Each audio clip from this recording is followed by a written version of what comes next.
Morning, everyone, and welcome to the Quimper Unitarian Universalist Fellowship. The welcome reading is called Pushing Forward by Alandria Williams from the UUA Resources. If we believe in the promise of our faith, we must continue pushing forward, even if the reality makes us want to give up. There is no one-size-fits-all solution or model, but there are many paths forward based on context, relationships, and place. Ideology sparks movements, but relationships are what change organizations and sustain movements. It takes one relationship at a time, and in the end, changes to the leadership of the institution happens because of relationships, people pushing.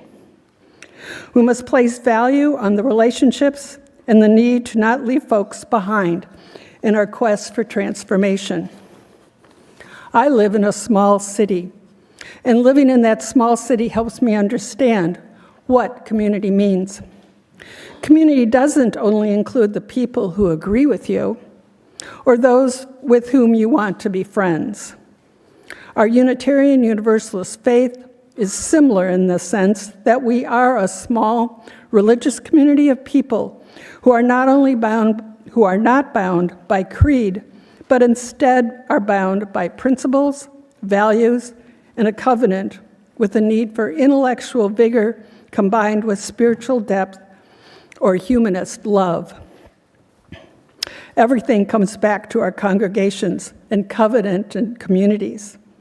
That is where the faith starts and ends. We must embody the changes we wish to see, and not just say that we believe in changes. We must actually live the changes with every fabric of our being. If we believe in the promise of our faith, we must continue pushing forward. My name is Mary Tyberski, and I'm your most recent, newest board member. I had the opportunity to say yes twice, and I wasn't expecting that, and wasn't sure if that was even a good idea, but I think it was. And I hope that many of you will also think about saying yes. We have lots of opportunities coming up today and moving forward for everyone to say yes. As we gather, I acknowledge that the water, land, and shorelines here in Port Townsend are the traditional territory of the S'Klallam and Chimicum peoples. We honor and acknowledge our indigenous members and neighbors and vow to help restore and sustain these homelands. If you are visiting today, I offer a very special welcome and invite you to join us for refreshments and conversation in the fellowship hall after the service. We have a newcomers table near the patio doors where our greeters are ready to answer any questions you might have. Welcome to all this morning. We're glad you're here. And now for announcements.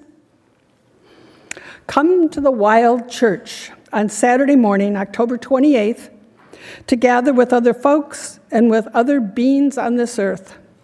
Katie Taylor guides and offers practices to help deepen our connection with and reverence for the living earth. We meet at Fort Townsend under the Big Doug fir in all weather. See the flyer in the foyer for more information in the Friday update, or contact Katie for more information.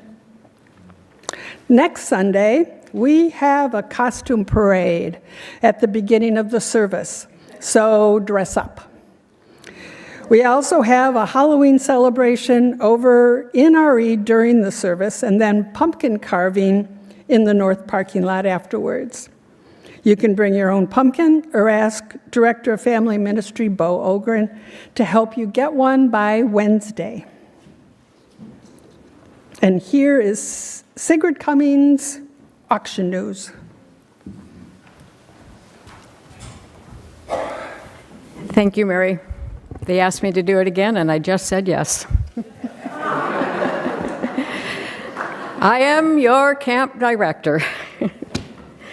Are you ready for some exciting Camp Bid-A-Lot auction news?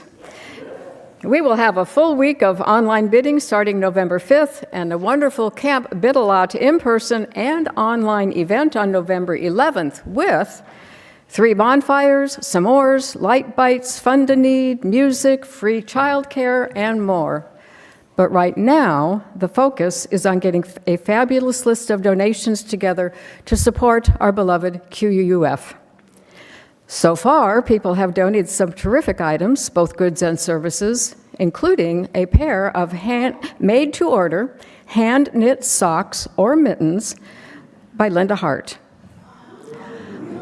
And late-breaking news, those of you who were here at the Harvest Festival party yesterday and saw my beloved Stan cider press in action, all it took was the sight of one child enjoying that, and I decided it is going into the auction with the hope that it will be enjoyed for many years to come by the QUUF families. So, our auctions always have a wide array of wonderful offerings: vacation rentals, timeshares, home-baked pies, jewelry, dinners, and gatherings. And here's another creative idea. You can offer to donate an amount to another organization that you support, for example, Dove House or the Community Wellness Project, and it will be matched. When you, QUUF members, bid, QUUF will receive your donation, and that same amount will be given by the donor to the other charity. So you can double your charitable impact. It's a wonderful win-win situation. The donation deadline is today, October 22nd. The link to the donation forms is in your Friday update and on the website, or you can pick up a form in the foyer by the bulletin board outside. The auction supports QUUF financially, but it is also a community event building with Hart. It's an opportunity to contribute your time, your talent, your treasures, and connect with others, and it is QUUF's most important fundraising event of the year by far. For lots of essential auction information, please check out Rose Spritzer's blog that was in the weekly update on Friday. And now, here's the always inspirational Rose Spritzer with more auction news. Yay!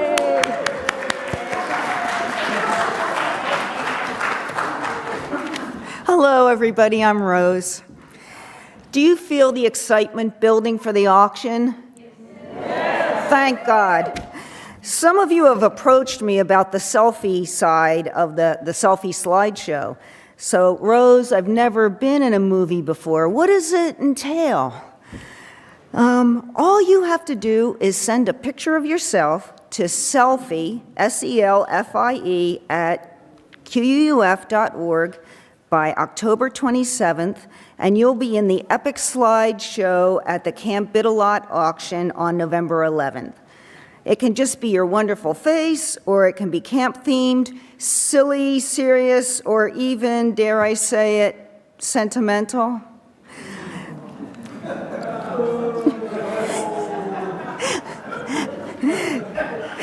As Sigrid said, the auction is our biggest fundraiser by far and an important part of our budget.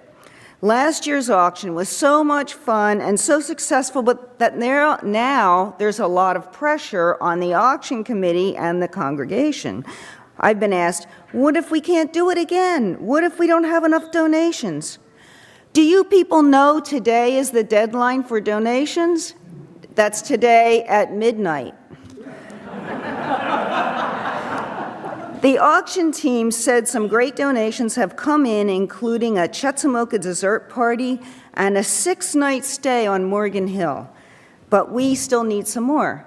So if you've been sitting on the fence with an idea, but now today's the day and you think it's too late, it's not. There are forms outside, and you can go home and look at it online.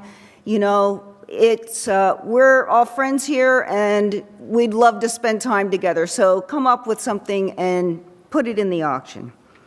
And if you don't want to do that, how about a gift certificate for a local favorite shop, and we can support local businesses we love that way and raise money for QUUF.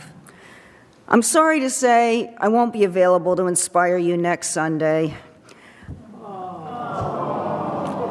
But I admit I'm pretty excited. NPR's Terry Gross will be interviewing me for my favorite program, Fresh Air. But the good news is my grandpa Spritzer has agreed to come and inspire you. And I promise you, you haven't been inspired until you've been inspired by Grandpa Spritzer. Look at that smile. So please get your donation forms in today and help us make this year's auction sensational. Thank you.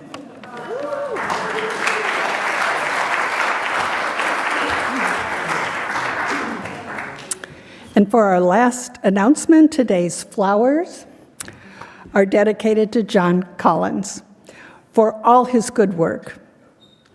Gifted by Rosanna and Sam Almani.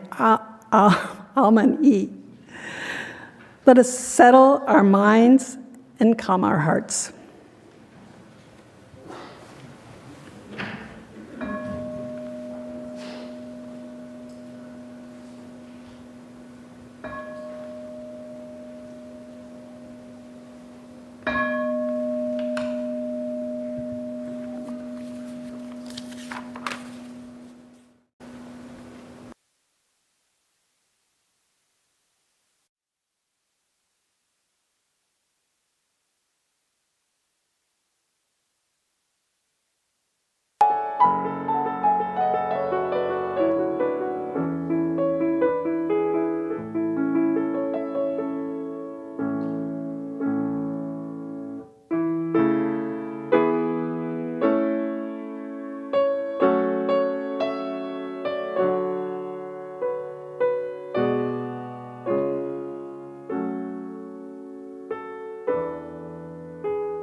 Good morning.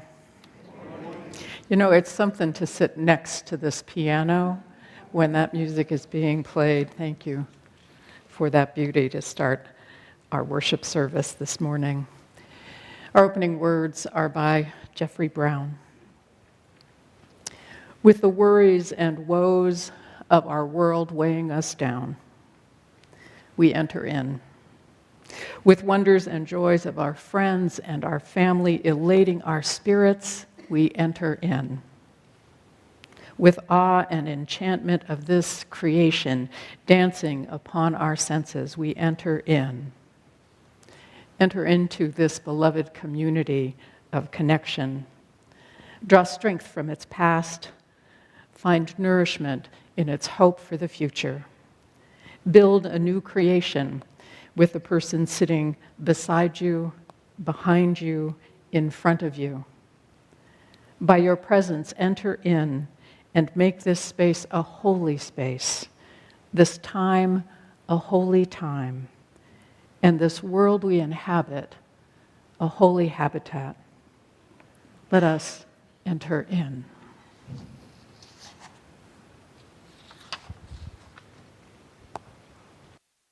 Why don't you go ahead and lead that? Oh no, I lead it. You do that, I do this. I'll figure this out sooner or later. Join me in the words for kindling our chalice. We kindle this flame, honoring the doorways in our souls, the windows through which we gaze at one another, the balconies where we catch glimpses of the sky, the thresholds we stand upon, wondering, hoping, fearing, dreaming. Oops. Sorry, I put the candle out by mistake. Man! You guys, I have something else to add for the announcement. We have a shortage of... Oh, yes. We have a shortage of people willing to come up and be a worship assistant these days, looking for more people. So if you love to play with fire, which I definitely... That is not me. Yeah, please let me know. Training will be provided. And now... And please do note, we do not seek perfection here. We just, seek to be authentic and real in our worship time. Can I help you with that, please? Yes, please, ma'am. God.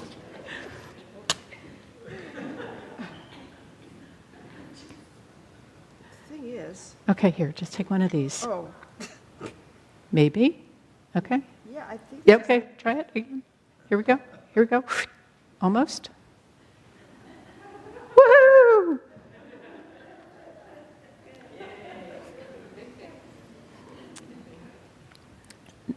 Not being nervous around flames is a good thing for being a worship assistant, but we can work with that. Thank you, Susan.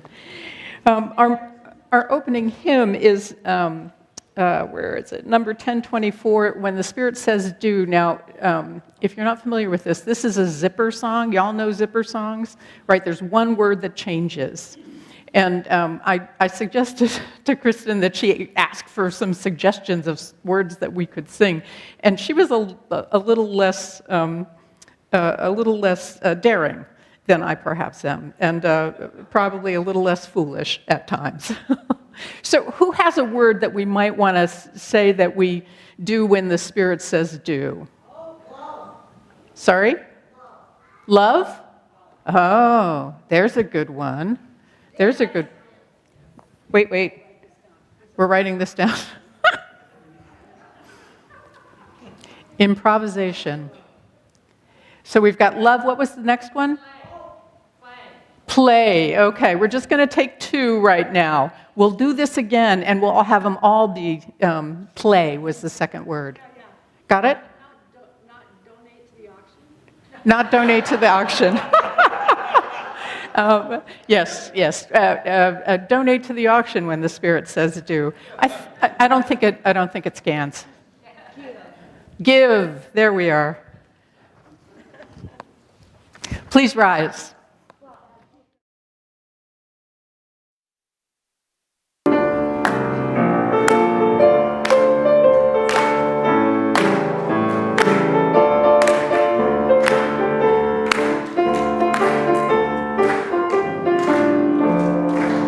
You gotta do when the Spirit says do.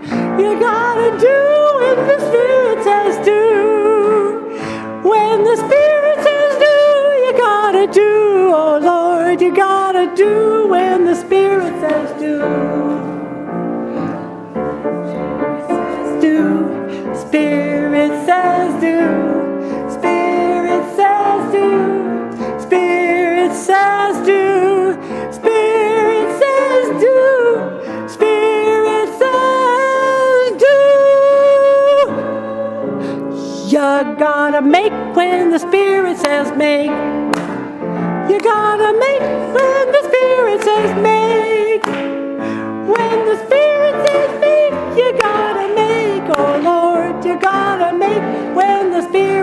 says make. Spirit says make. Spirit says make. Spirit says make. Spirit says make. Spirit says make. Spirit says make.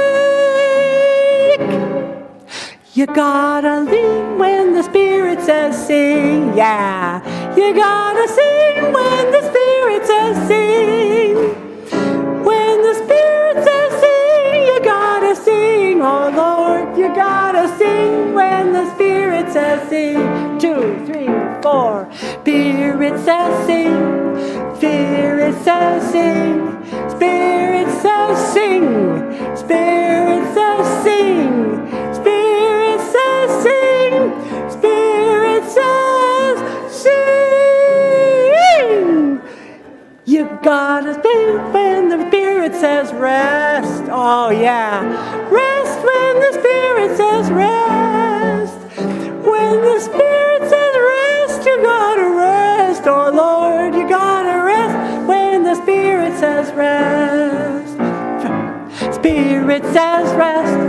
Spirit says rest. Spirit says rest. Spirit says rest. Spirit says rest. Spirit says rest. You gotta love when the Spirit says love. You gotta love when the Spirit says love. When the Spirit says love, you gotta love. Oh Lord, you gotta love when the Spirit says love. Here we go. Spirit says love. Spirit says love. Spirit says love. Spirit says love. Spirit says love. Spirit says love. You gotta play when the Spirit says play. You gotta play when the Spirit says play. When the Spirit says play, you gotta play. Oh Lord, you gotta play when the Spirit says play. Take it home. Spirit says play. Spirit says play. Spirit says play. Spirit says play. Spirit says play. Spirit says play. Now what?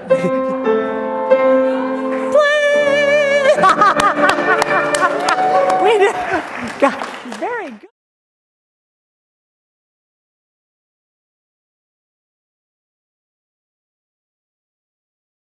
I'm not on yet. There I am. Thanks to Kristin for giving it a go. She was very nervous about this when I suggested it before the service. And also thanks to Christina for being nimble and getting that all taken care of for us. Yay, Christina! Woo! It's the time for all ages, and we're going to have a little watch party today. So I brought a blanket for us to kind of sit on for any children, childlike people, childish people, folks who just want to come forward and sit on the floor with us. Who wants to come up? There are also seats in the front in case you want to sit down. So yeah, we're watching up there. So we're watching up on the front. So good. You can sit on this, but we're going to be watching. We're going to watch a video together. So y'all go ahead and have a seat, but face up this way. Yes, it makes sense to you. Oh. We have people who match the blanket. How awesome is that? Yes, how awesome is that? Yes, thank you. That's a good thing. So we're going to watch a video about a Rube Goldberg machine. Does anybody know what a Rube Goldberg machine is up here? Well, you're going to find out, and this is fun. It's by a band called OK Go, and it's really, really fun. So Christina and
Did you realize? Sorry? But I've seen other Rube Goldbergs. You've seen other Rube Goldbergs? Yeah, they're really amazing, aren't they? Scenes where you find the most complicated way to do a super duper simple.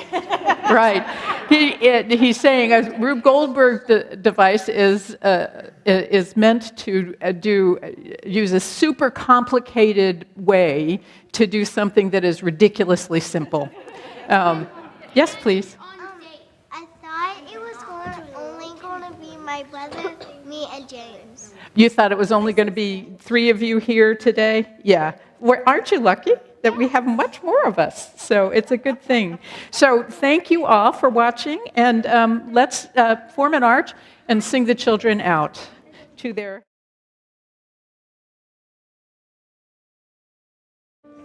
Go now in peace, go now in peace.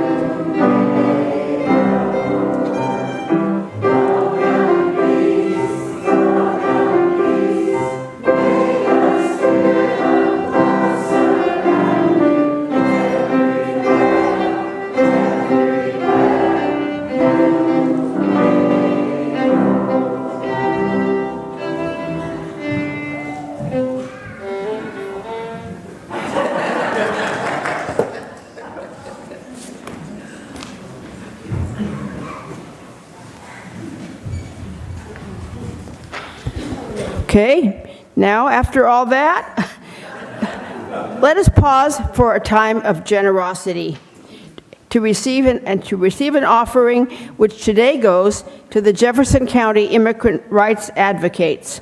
I invite John Collins to come up and share their important work. John, come up. Thank you. I'm up right here. Oh. Can you hear me? Yes. Okay, thank you.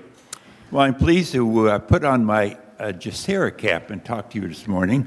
I serve on the board of GESERA, along with 4 other QUF members, Kathleen Holt, Linda Murphy, Jean Wallet, of course. Jean should be giving this presentation, but she was preoccupied with being Rosie this morning, and Juliet Cochran. Katie Franco was also very instrumental in starting GESERA. The purpose of GESERA is kind of straightforward but very profound. We want to build a supportive and safe community for our immigrant neighbors here in the North Olympic Peninsula. We have a number of programs ongoing to do that, and we continue to build. One of the oldest programs is continuing, and that is to provide cash assistance to families who are in special need. We're able to give up to 2 grants a year to a family of about $500, and this year we will be distributing $50,000 to families in the North Olympic Peninsula area. We were also able last year to start and complete this year hosting or sponsoring an Afghan family who came here as a evacuee from Afghanistan. And that family is, I'm pleased to report, is now a thriving, self-supporting family in Port Townsend. If any of you have had blood drawn recently at the hospital, Ollie may have given you drawn your blood there. And they just had their second child, who's now a U.S. citizen, just born here, what, 3 months ago?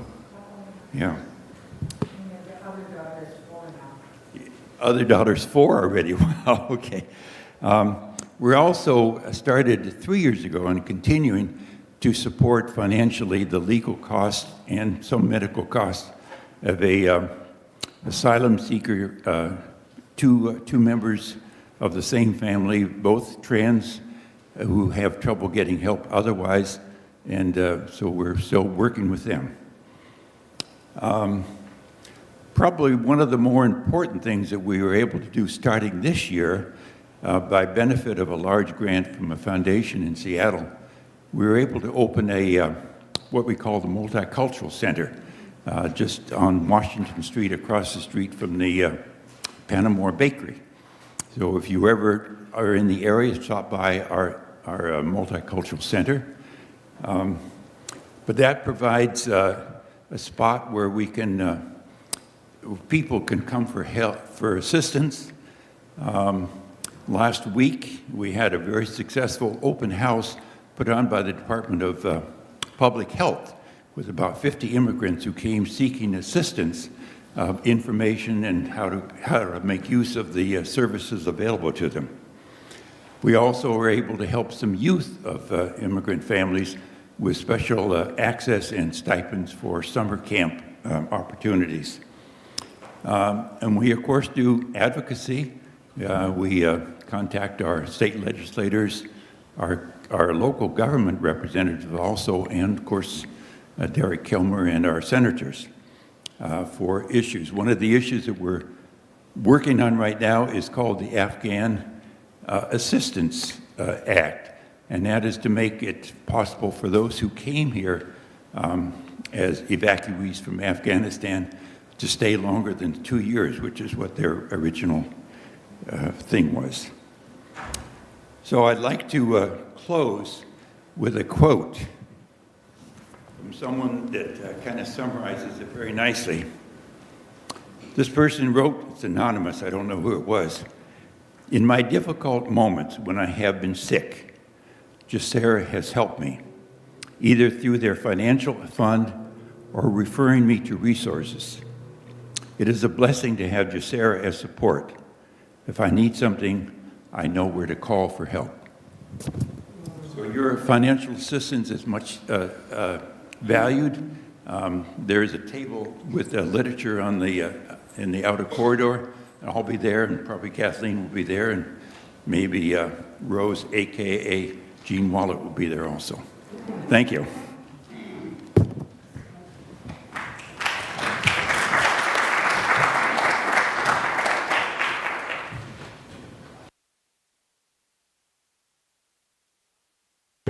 So the ushers will now come among you to receive the offering, and additional ways of offering are projected on the wall, I think. Yep. Yep.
Thank you, everyone.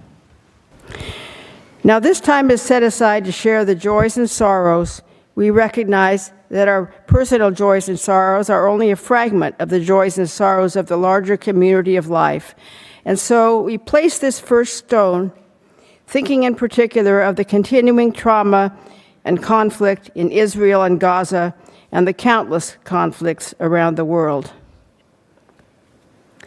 And now, within our congregation, a candle of joy for the fabulous Harvest Festival last night.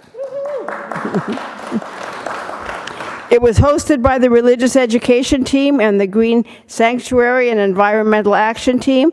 We had over 90 people, including a whole lot of little children, and made amazing apple cider, ate an incredible potluck, and made truly beautiful vegetable race cars. You can see the racetrack outside that door over there if you want, but it's not set up anymore, so you won't be able to go down it. A big thank you for all the energy and spirit that made this a success. And on a sadder note, Kirit Bansali has asked us to share these words. He said, "I'd like to light a candle of sorrow for my beloved wife, Judith Bansali.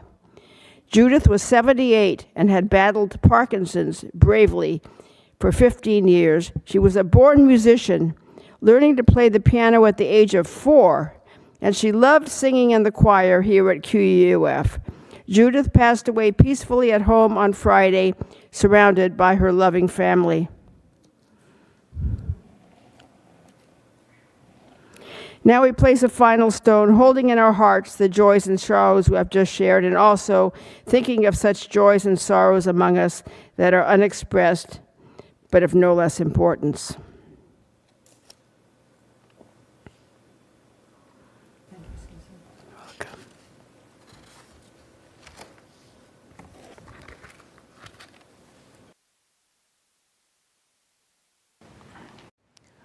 Let's pause for a few moments of meditation, reflection, quiet, stillness, whatever is most your custom. I invite you to take a breath, to settle in, maybe roll your shoulders back.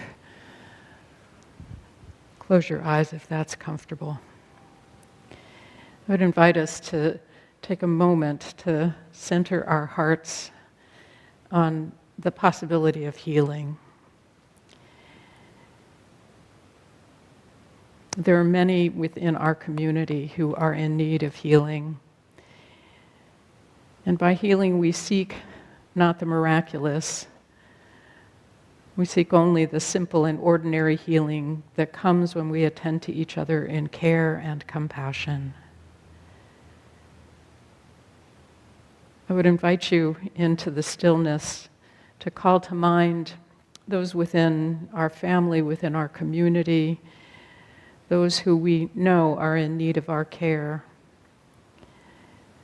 If you are moved to do so, I would invite you in the stillness to speak their names aloud, that we might all hold them in our hearts for a moment.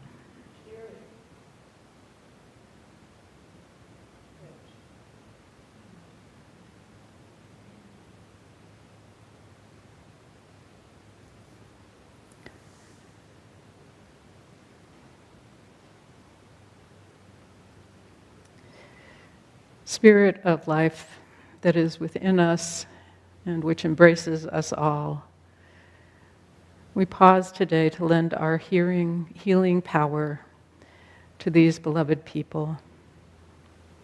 We reach out to them in care and concern in these few moments of quiet reflection together. May they feel some touch of the love that is present in this room now, and may they know they are held within our hearts. And for each of us, may we know the healing power of that love too. There are none among us without a secret sorrow, none who are so whole that they do not need this power, that they do not need to be caressed by this gentle love. Let us rest in this circle of care and concern, each giving, each receiving. Let us seek not perfection, but wholeness, not the cure, but the grace to accept the gifts that come. In the silence that we share, may we know a moment of healing, of whatever pains and troubles, sorrows and burdens weigh upon us and those we love.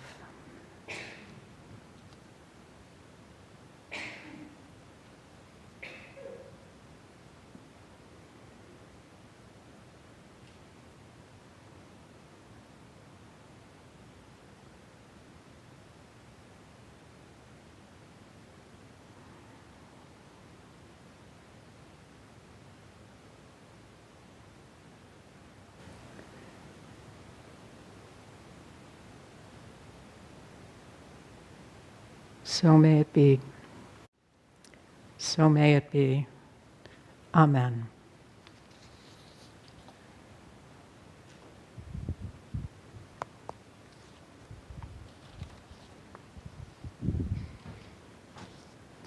Just needed to make sure that I knew where we were going next.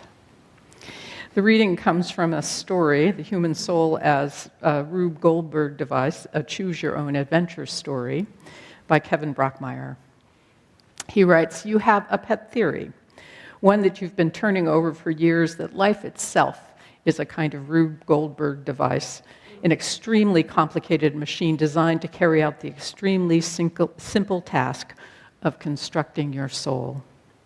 You imagine yourself tumbling into the world like a marble, rolling with an easy momentum over chutes and ramps of your childhood, falling through traps here and there, sailing over various hills and loop-de-loops, then flying like a shot from the cannon of your adolescence and landing with an ungoverned bounce on the other side, where you progress through all the vacuum tubes and trampolines and merry-go-rounds of your adulthood, your job, your family, your hobbies, your lovers, and the withering of certain friendships and the blossoming of others, the birth of your children and the death of your parents, the softening of your body and the hardening of your habits, plummeting sometimes into the sinkholes of accident and disease, and at other times thinly escaping them, all the while changing at every moment because of the decisions you make and those that fate makes for you, until finally, with your dying breath, you emerge from the mouth of the machine and roll to a stop, as motionless as you were before you began, but scarred and colored and burnished now with the markings you will carry with you through an eternity."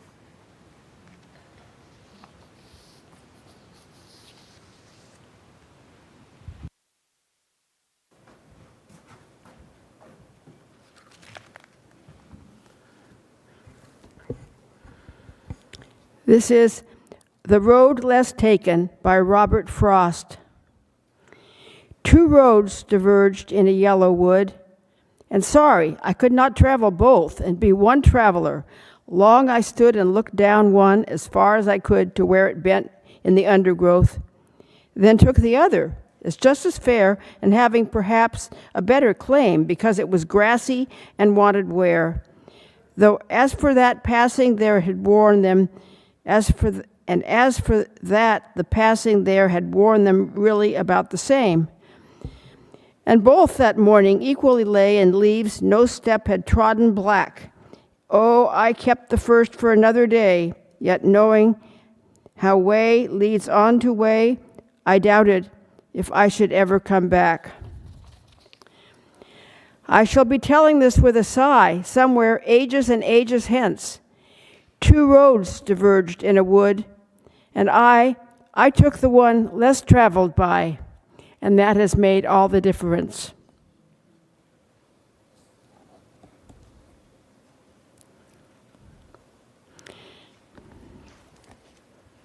Now, our special music is a Superman song, a video, I believe, with Doug and Pat Rodgers.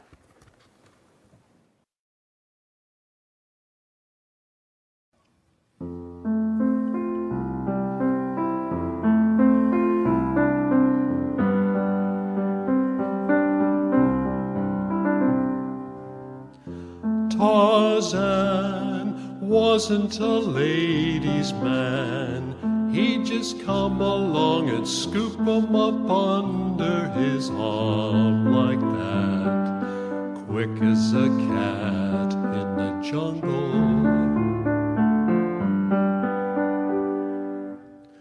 Clark Kent, now there was a real gent. He would not be caught sitting around in no jungle scape, dumb as an ape, doing nothing. Superman never made any money, saving the world from Solomon Grundy. And sometimes I despair the world will never see another man like him. Hey Bob, Soup had a straight job, even though he could have smashed through any bank in the United States. He had the strength, but he would not. Folks said his family all were dead. The planet crumbled, but Superman, he forced himself to carry on, forget Krypton and keep going. Superman never made any money, saving the world from Solomon Grundy. And sometimes I despair the world will never see another man like him. Tarzan was king of the jungle and lord o'er all the apes, but he could hardly string together 4 words, I Tarzan, you Jane. Sometimes when Soup was stopping crimes, I'll bet he was tempted to just quit and turn his back on man and join Tarzan in the forest. But he stayed in the city, kept on changing clothes in dirty old phone booths till his work was through and nothing to do but go on home. Superman never made any money, saving the world from Solomon Grundy. And sometimes I despair the world will never see another man like him. And sometimes I despair the world will never see another man like him.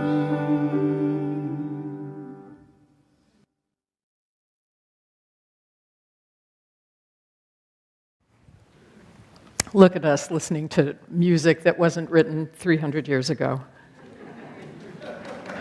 How awesome is that, right? Not that I don't love music that was written 300 years ago, but this one's really recent. I actually know the words from listening to it on the radio. So in Kevin Brockmeyer's story, you are given the opportunity to more or less make up a story on your own. It's not a big technological accomplishment, simply a matter of being directed from one page to another, but not in strict numerical order. Y'all have done these before, right? You know, the make your own, choose your own adventure. From page 111, after the basic story starts, you are combing your hair and brushing your teeth, and then you are given the options of going out for a walk, turn to page 120, or spending a quiet morning at home, turn to page 154. Now the story of your choosing starts to develop. Out for a walk, you get to choose between having coffee at the cafe, page 132, or going to McDonald's, page 166. Staying home after you receive a phone call you didn't expect, you can either ring Susanna on the phone, page 114, or send her an email, page 148. There are all sorts of other simple decisions and choices to be made, turning right or left, washing your hands or going out into the plaza, grocery shopping or cleaning the bathroom mirror, renting a film, or just walking home. But some of the choices might give you pause. They gave me pause when I first read this. Is your adult life anything like what you thought it would be? If so, turn to page 118. If not, turn to page 152. The choice of pages suddenly becomes a bit more of an introspection. Suddenly the choices are a bit more personal. Is my adult life anything like I thought it would be? How should I know? How would you know? Would you say you're not wasting your life? Turn to page 126. Would you say you are? Turn to page 164. I stopped in my tracks when I was reading this one, as I sat there reading this short story, amused by all this turning of pages and the options of where I might go and how I might construct this particular fictional day. I won't tell you where I went. Circling in even more, after David in the cafe asks, "But who's really happy? I need to consider if I've ever been really happy," page 158, or if I have not, page 174. Anybody want to answer that one? This low-tech approach to creating a day and a short story eventually insists that we think about our life and the choices that we make. The choices make a difference, each one, seemingly trivial or honestly trivial, and yet they carry us along from moment to moment, each one adding a little bit. The story, I think, lifts up two edges of how a life is constructed. There are circumstances that we inherit or which are presented to us that are out of our control completely, but which create or limit our opportunities. And then there are the choices that we make of what we do with those circumstances. What kinds of choices have we made? Robert Frost, could you all recite that along with Susan? Certainly the last words. Robert Frost reminds us in his poem, "Two roads diverged in a wood, and I took the one less traveled by, and that has made all the difference." I think Frost puts more emphasis on the selection. It's his choice that makes the difference, at least that's how I read it. It isn't that this path makes the difference. That it is one that fewer people have come across as less the point, I think. More the point is that he is the one who directs his way. Now, it's the opposite view to what Kevin Brockmeyer puts forward.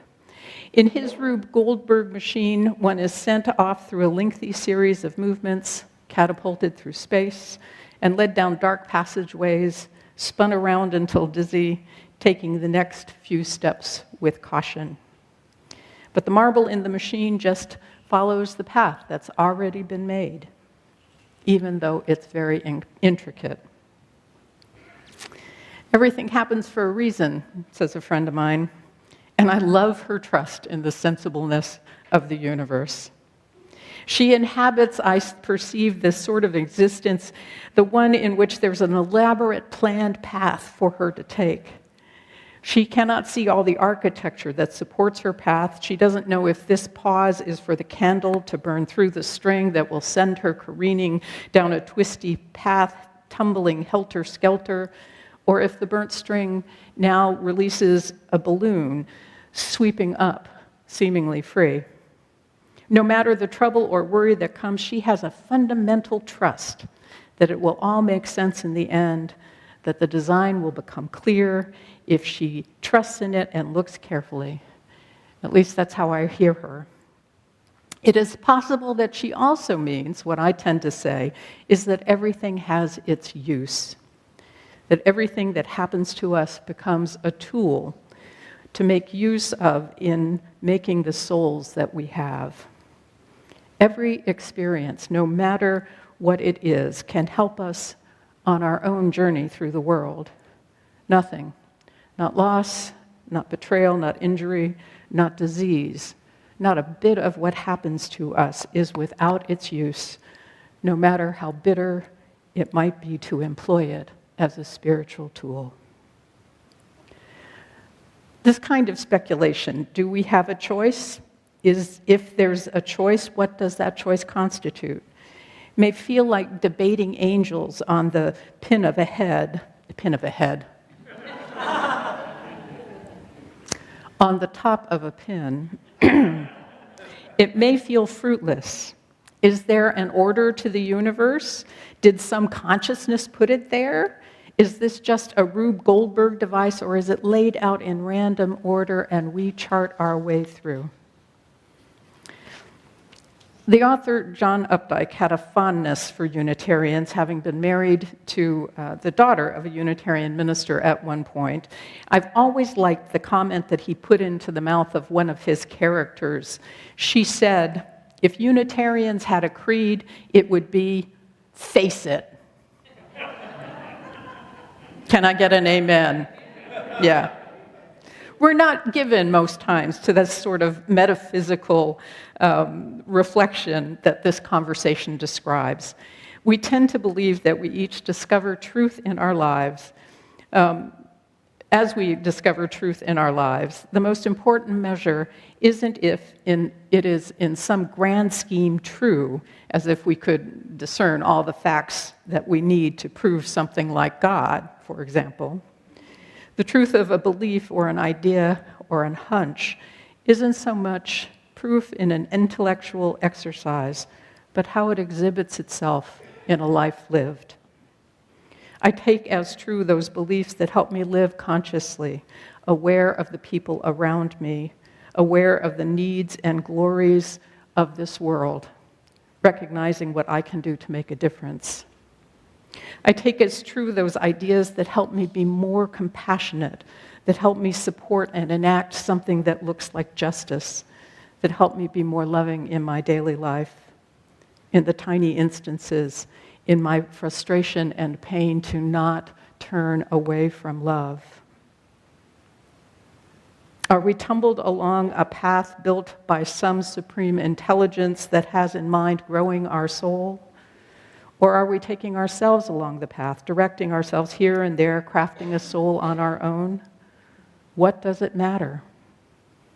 In some ultimate sense, it doesn't. In Kevin Brockmeyer's story, no matter what turns you take, you eventually are directed to page 146. It may be that you've just noticed that you've dropped the Chinese takeout and spilled the rice and find yourself, surprisingly, laid out next to it on the ground. Or that you've finished putting away the tomato and ponder if it is indeed a fruit or a vegetable, and then you feel a pinch in your chest. Or that the walls of the small bathroom in the cafe become surprisingly luminous as you get light in the head. No matter what path you take through the story, you eventually end up on page 146. He says, there you are, lying flat on your back, staring up into the air as if through a sheet of glass. The pain is not the worst you have ever endured, but it is intense and steady enough that you cease to recognize it as pain at all. It becomes another background component of your awareness, like the scratching of the insects in the trees, like the gradual churning sensations on your skin, a simple field on which to observe your reactions to the world. By all the signs, on page 146 and following, the you of this story dies of a heart attack. In a park, in one's own kitchen, in the cramped space of a public bathroom, somewhere that her or his or their choices have led them to. At the end of page 147, the words, "the end," appear, and there are no more choices, nothing more to do. Except that we learn that what was left of the memories is in some future time retrieved and exhibited. those memories become popular, viewed by hundreds, maybe thousands, and provide insight and inspiration to others. Isn't that a lovely idea? One more twist in this story, though. Our reading this morning, as I noted, comes from this same story. The meditation on the Rube Goldberg device is a part of the story, but here's the clever bit of it. You are never led to it by the choices that you make of which way to go. You only find it by trial or error, by taking a path not established by the book. Even so, once you have discovered this page, you still go to page 146. How does this work? Do we craft our own lives? Is there some either neglectful or benevolent creator that set it all in motion? Is it all prearranged, or is it in our hands? What does it matter, really? Our lives are always a series of choices about how we shall live. However you think it may be unfolding, it will all lead to that same end. So may it be that our choices help us to craft a life of beauty, a life of meaning, and that love that can be an inspiration to others. May we explore and discover the hidden truths that abound around us, learning again and again the essential truths that guide our living. And may there be in all of it some moment of peace, a good bit of luck, and may we remember to live in love this day and every day. So may it be. Amen.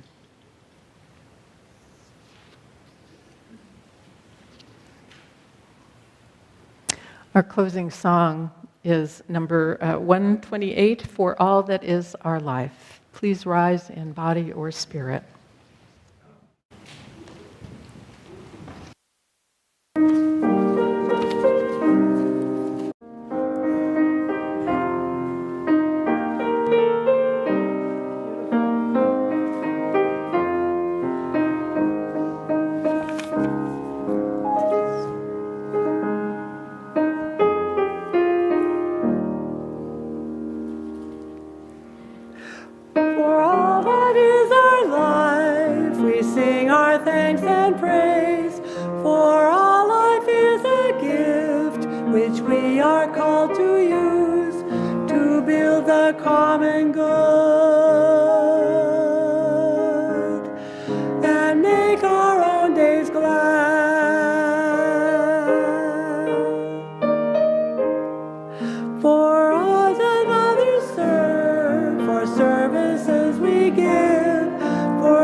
Our closing words from Wayne Arneson. Take courage, friends. The way is often hard and the path is never clear, and the stakes are very high. Take courage, for deep down there is another truth. You are not alone. Amen, and blessed be.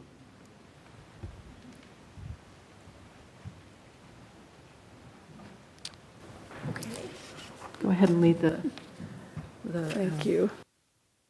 do you have it? Will you extinguish our flame? Oh, yes, I should remember it by now. Now it's time to extinguish our flame. We extinguish our flame, but not the light of truth, the warmth of community, the fire of commitment, or the power of transformation. These we carry in our hearts until we are together again.